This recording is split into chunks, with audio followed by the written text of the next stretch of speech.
Bonsoir Jean-Paul Denanot, vous êtes en direct du Parlement européen à Strasbourg. Vous allez vous retirer à 73 ans. Pourquoi maintenant?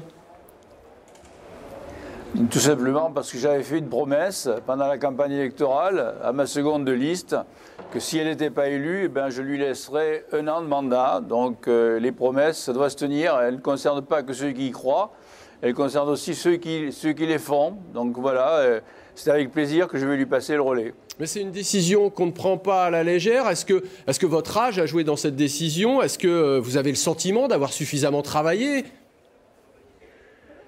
Il est vrai qu'après 41 ans de vie publique, on a envie de s'occuper un peu plus de sa famille et de soi-même.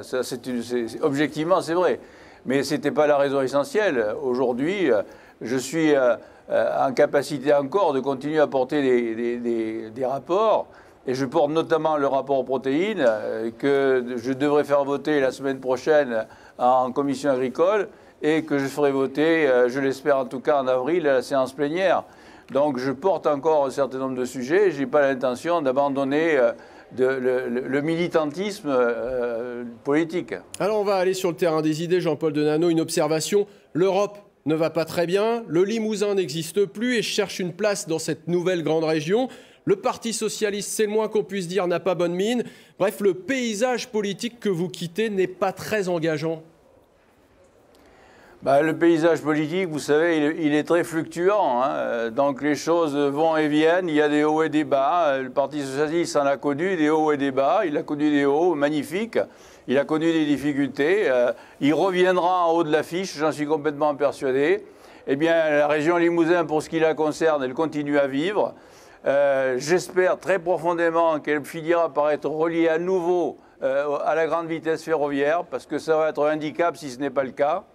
Et puis, effectivement, sa place dans la Nouvelle-Aquitaine est en train de se trouver, de s'organiser.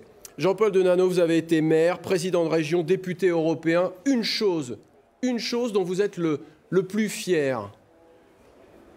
Oui, écoutez, je disais hier soir au professeur d'université du CHU qui était en visite et que j'avais invité au Parlement européen, je leur disais ce dont je suis le plus fier, c'est d'avoir créé l'IFOMER, c'est-à-dire l'Institut de formation des métiers paramédicaux, qui a permis d'avoir ici des kinés, des ostéopathes, de façon à répondre aux besoins de santé de la population limousine. Alors il y a plein d'autres choses dont je suis fier, mais ça particulièrement. Eh bien merci Jean-Paul Denanot. Concrètement, le 11 juin prochain, c'est Karine Gloanec-Morin, votre suppléante, qui prendra votre siège au sein du groupe de l'Alliance progressiste des socialistes et démocrates. Merci d'avoir accepté notre invitation, donc après l'annonce de votre retraite de la vie politique.